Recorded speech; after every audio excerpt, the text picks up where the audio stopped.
Hello mga idol, mayroon lang po akong announcement sa inyo. Sana po ay suportahan natin ang mga gawa nitong ating kaibigan na gumagawa din ng recap, at isa din po sa kwento natin na ito ay sa kanya na lang po na channel ninyong ipagpapatuloy ang ibang part ng kwento.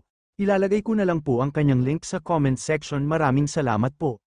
Matapos nito magsalita ay nagsabi naman ito na sisihin raw nila ang kanilang mga sarili dahil kinalaban nila si Dark Dragon Lord. Ang kalbo pala na ito ay anak ng Pavilion Master ng Golden Sword Pavilion. Dumating naman doon si Hifeng at nagsabi na sisihin raw nila ang kanilang mga sarili dahil sa pagbangga nila sa Dark Dragon Lord. Kasabay din na nagsabi ang tatlo na sundin raw nila ang utos ni Dark Dragon Lord na asikasuhin raw nila si Gu Xuanchen. Nasabi na lang ng ating bida na naging beyes na ang tatlong idiot at kumampi na ito sa Dark Dragon Lord. Napatawa na lang ng malakas ang Dark Dragon Lord at nagsabi na maganda raw ang kanyang nakikita ngayon. Pasiga naman na nag-utos si Emperor Xiaoyao na protektahan nila ang kanilang sectmaster nila na si Gu Xuanchen. Nagsihanda naman ang mga disipolo rito para lumaban na. Pasiga naman na sinabi ni Yu Jingho sa mga monster na ang mga magta-trader raw sa kanya ay aalisin niya sa clan at ang nais magpaiwan ay sumama sa kanya para lumaban. Nagsabi naman ang isang disipolo sa kanyang master na kung aatras ba raw sila at seryoso naman na sinagot ito ni Master Liu Yuyan na huli na raw para umatras dahil pariho na sila ng sitwasyon ng ating bida na kalaban na ni Dark Dragon Lord. Napamura na lang si Shen Xiaoyan ng Tianlan Sect dahil nagkampihan na ang Dongfang Family Golden Sword Pavilion at Eternal Sect.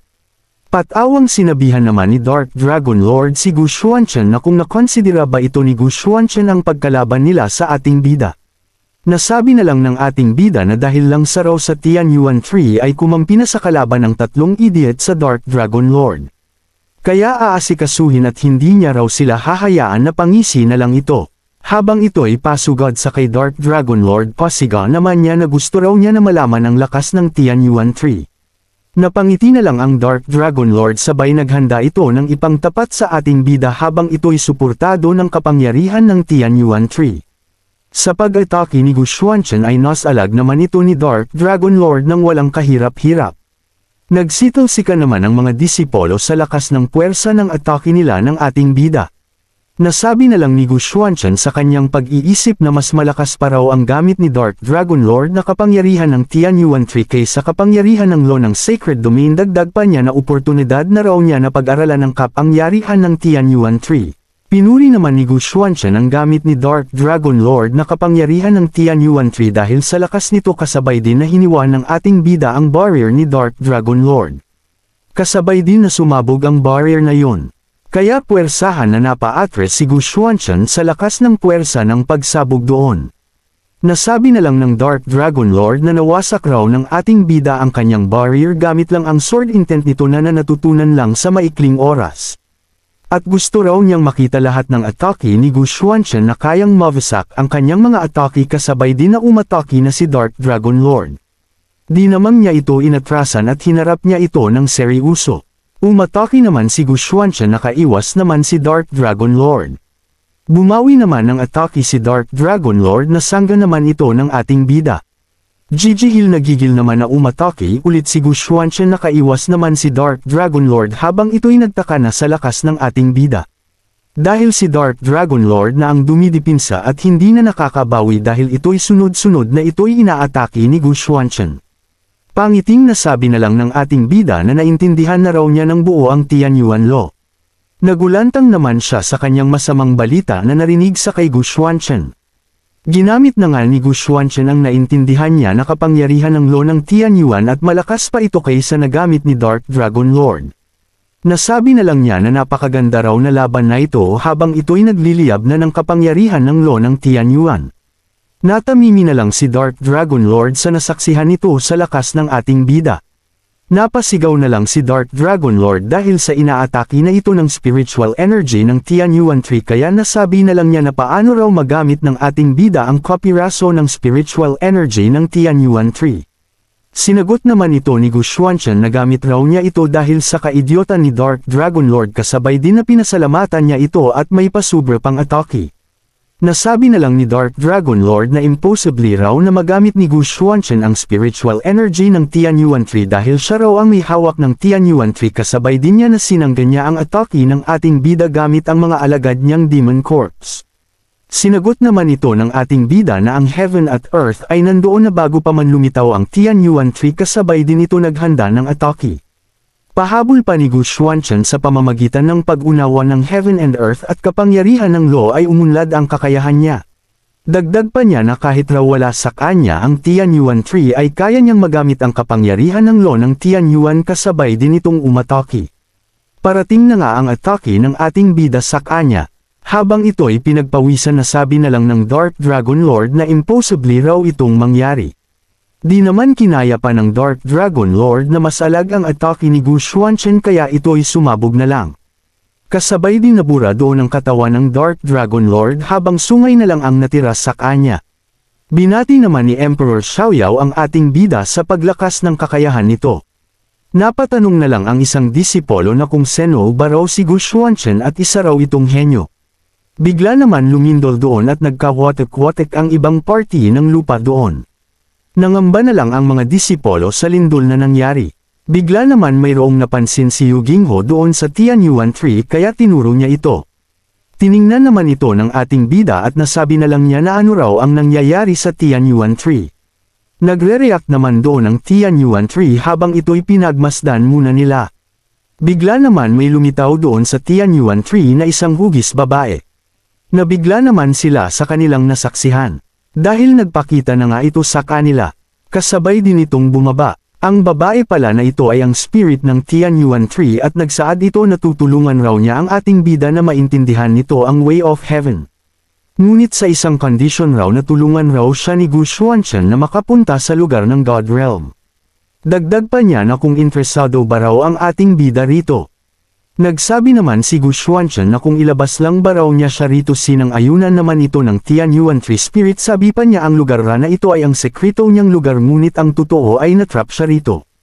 Nagsalita naman ang Spirit at pinaliwanag niya sa ating bida na ang lugar raw na ito ay pinipigilan ang cultivation ng mga cultivator dahil ang taong yun ay hindi raw gusto siya na makakita siya ng malakas na cultivator at makahingi ng tulong.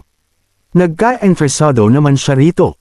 Bigla naman may nagpakita doon, kasabay din na inatake niya ang spirit ng Tianyuan Tree at sinabihan pa niya ang spirit na wag na raw niya pansinin ang kanyang dipikto. Nakikilala naman ito ng spirit si Lord of Thunder raw ito at ito rin ang naglagay ng sealing spell sa kamay ng ating bida. Di naman ito hinayaan ni Gu Xuanchen kaya niligtas niya ang spirit ng Tianyuan Tree. Nagsalita ang ating bida na haharapin raw niya si Lord of Thunder kapag ito'y sumugod sa kanila. Umatake naman ulit si Lord of Thunder na iwasan naman ito ng dalawa. Ibinalik naman ni Lord of Thunder ang kanyang atake, kasabay na nagsabi si Lord of Thunder na mayabang raw ang ating bida at hintayin raw siya nito. Sinagot naman siya ni Gu Xuanchen na nandito lang raw siya at haharapin niya si Lord of Thunder. Habang ang spirit ng Tianyuan Tree ay hindi na nagsalita at bigla itong nagseryoso. Punta naman tayo sa Supreme God Realm kung saan sila Lord of Thunder at ang dating Lord ng Holy River at pinagmamasdan nila sila Gu Xuanchen, habang si Lord of Thunder na pamura na lang ito sa pinaggagawa ng ating bida. Nagsalita naman ulit si Lord of Thunder na nagawa raw ni Gu Xuanchen maunawaan ang panimula o ang unang hakbang ng Way of Heaven. Dagdag pa niya na ilang oras lang raw ang lilipas, tiyak mauunawaan na ng ating bida ang kanyang sariling Way of Heaven at sapat na raw ang talento na ito para matalo ang henyo ng Upper Realm. Sinabihan naman ng dating Lord ng Holy River ang kanyang junior brother na si Lord of Thunder na binalaan na raw niya ito tungkol sa ating bida, ngunit pinagpatuloy pa rin ni Lord of Thunder na subukan ang ating bida. Nagsalita naman si Lord of Thunder na gusto raw niyang panatilihin soon ang Tianyuan Tree para sa ilang taon ay magagamit niya ito para makagawa ng elixir at hindi niya raw inaasahan na may sariling desisayon pala ang spirit ng Tianyuan Tree. Kaya nasabi na lang niya na dahil raw sa kay-abangan ni Gu Xuanchen ay pipigilan niya ito, kasabay din na nilabas niya ang kaluluwa ni Dark Dragon Lord. Kaya nasabi na lang ni Dark Dragon Lord na ano raw klaseng lugar ito at kung hindi pa raw siya patay, at tinanong pa niya ang pangalan ni Lord of Thunder. Kasabay din na unti-unting binigyan ni Lord of Thunder si Dark Dragon Lord ng lakas. Sabi pa niya na babalik raw si Dark Dragon Lord sa lower realm para sa kanya. Dagdag pa ni Lord of Thunder na kahit ganun hindi raw siya aasa na makukuha ni Dark Dragon Lord ang Tianyuan Tree sa ating bida. Ang magagawa lang raw niya ay ang magbibigay lang siya ng lakas para talunin niya si Gu Xuanchen kasabay din na unti-unting nabuo na ang katawan ni Dark Dragon Lord. Nabuo na nga ang katawan nito kaya ito napangiti na lang. Kasabay din na pinuri ni Dark Dragon Lord ang kanyang bagong lakas. Balik naman tayo sa Tianyuan battlefield habang naglalakad ang spirit at ang ating bida. Bigla naman mayroong nagpahinto sa kanila Gu Xuanchen kaya sila ay napalingon na lang sa likuran para makita kung sino ang nagsalita. Si Dong Fanghai pala ito at kasabay na binalaan niya ang ating bida ang may hawak raw ng Tianyuan Tree at ang spirit nito ay walang magandang katapusan. Nairita naman si Gu Xuanchen sa kaidyotan ni Dong Fanghai. Kaya pinakitaan ito ng ating bida ng malakas na atake at sumabog naman ang bundok doon na tinamaan. Nagtanong naman si Dong Fanghai kung anong ibig sabihin ba raw ni Gu Xuanchen sa pag-atake niya sa bundok na iyon. Sinagot naman ito ng ating bida na ibig sabihin raw ng kanyang atake ay maghihintay raw siya kung sino ang magtatangka na kunin sa kanya ang Tianyuan Tree nang mapukpot niya ito. Nagalit naman si Dong Fanghai pero hindi na ito kumilos pa dahil sa alam nito na sisiw lang siya sa pagdating sa ating bida. Nasa harapan na nga sila ng lagusan palabas sa Tianyuan Tree. Kasabay din na pinabalik na ni Gu Xuanchen ang kanyang mga disipolo at mga kasamahan sa kanilang mga sekta. Sinabihan naman niya ang Tianyuan spirit na sumunod lang raw ito sa kanya. Sa pagpasok naman ng spirit sa lagusan ay may harang doon kaya ito'y napasigaw na lang sa sakit. Ito pala ay isang harang na para sa kanya lang. At pinaliwanag ng spirit na ang harang raw na ito ay mayroong kapangyarihan ng heaven at nakadisenyo lang ito para siya makulong rito at hindi makalabas at hindi raw siya makakaalis rito kapag hindi nakapunta si Gu Xuanchen sa lugar ng God Realm at balikan siya nito. Bigla naman nilabas ng ating bida ang Holy River Order kaya nagulat naman ang spirit rito at nasabi na lang ng spirit na ang hawak ng ating bida na order ay ang inheritance ng Holy River. Ginamit na nga ito ni Gu Xuanchen para mawasak ang harang doon. Nung tumama na ito nagkabitik-bitik naman ang harang na iyon. Kasabay din na sinabi ni Gu Xuanchen sa spirit na umalis na raw sila rito. Gulat na gulat naman ang spirit sa mga pinapakita ng ating bida at parang sandaling nawala sa sarili ang spirit. Kasabay din ito nagsalita sa kanyang pag-iisip na noon lang raw ay naramdaman niya ang aura ng Yin Yang Heavenly Book sa ating bida at hindi niya rin inaasahan na hawak ng ating bida ang Holy Order ng Holy River. Kaya ang tao raw na ito ay tiyak raw na matutulungan siya nito sa pagkakakulong ni Lord of Thunder sa kanya. 3 araw na ang nakalipas habang nasa loob sila ng secret room ng Nine Heaven Sect habang nagkukultivate si Gu Xuanchen rito at sinusuportahan naman ito ng spirit ng Tianyuan Tree. Habang nagkukultivate doon ang ating bida, bigla naman tumayo na ang spirit. Kasabay din itong lumabas doon at nagsalita sa kanyang pag-iisip na ang Law of Tianyuan ay isa raw itong method mula sa Upper Realm. Kahit raw na hindi makukultivate ang Law of Tianyuan sa Sacred Domain ay nakakatulong naman ito para pataasin ang pananaw ng isang cultivator at nagdipindi na raw sa ating bida ang pag-unawa nito. May biglang naunawaan naman si Gu Xuanchen kaya ito'y lumutang sa iri dahil sa lakas ng pinalalabas nito na spiritual energy. Nasabi na lang niya na ano raw ang nangyayari at nasabi niya na kung pinipigilan ba raw siya ng heaven para umangat ng realm o di kaya ang black fire na lumitaw noon ang pumilihil sa kanya. Kasabay din itong napasuka ng dugo.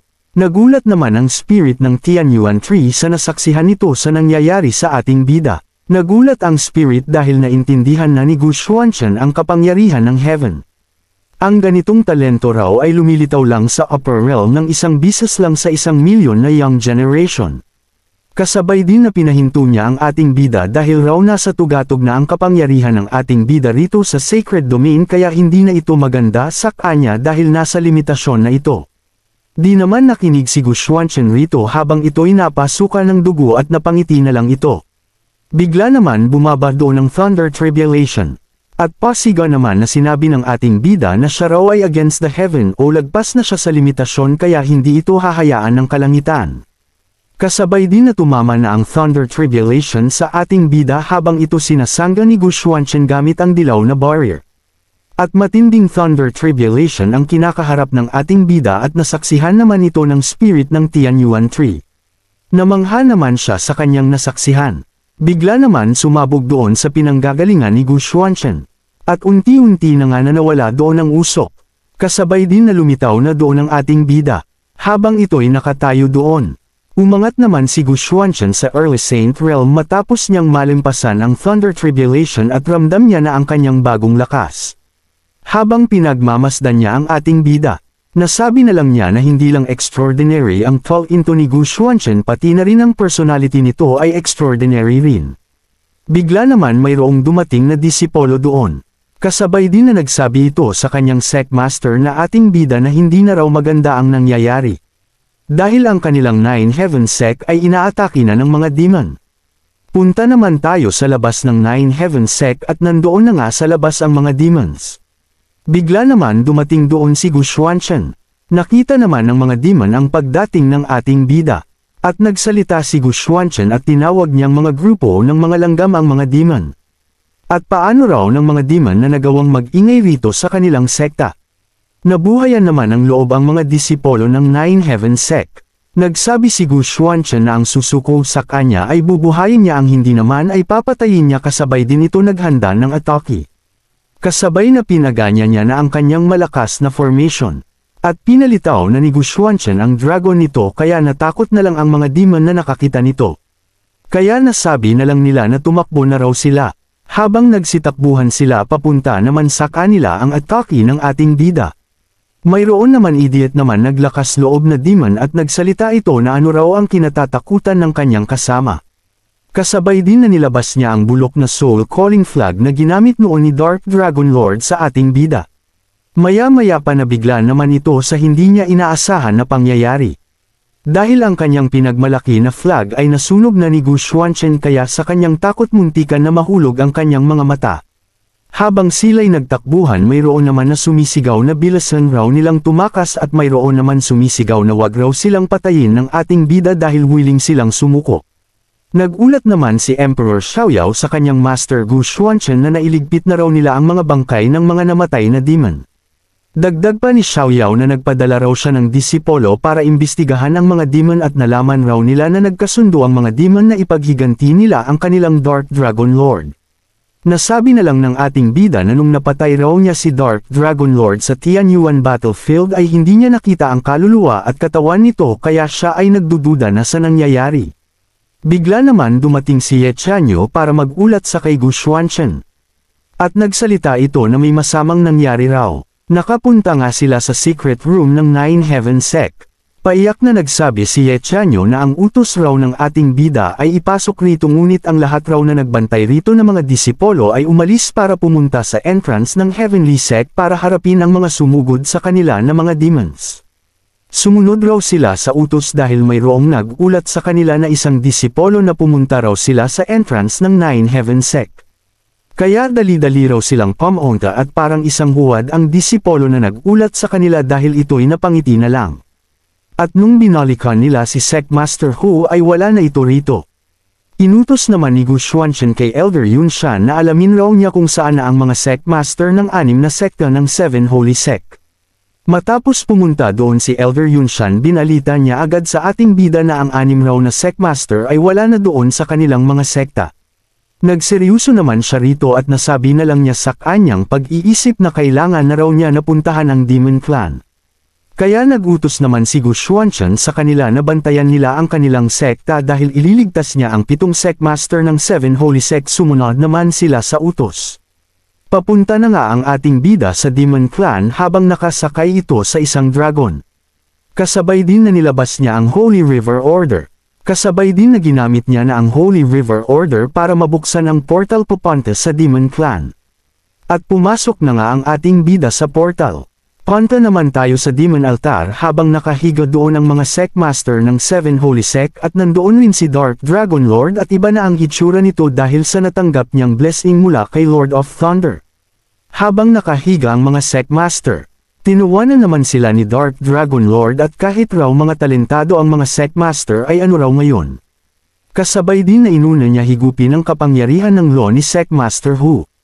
Habang hinihigop niya ang kapangyarihan ng law ni Sect Master Hu, nasabi na lang niya na kapag raw mahigop niya na ang lahat ng mga kapangyarihan ng law nila, tiyak raw ang Holy Son na si Gu Xuanchen ay madali lang niyang mapapatay at hindi siya masabayan nito.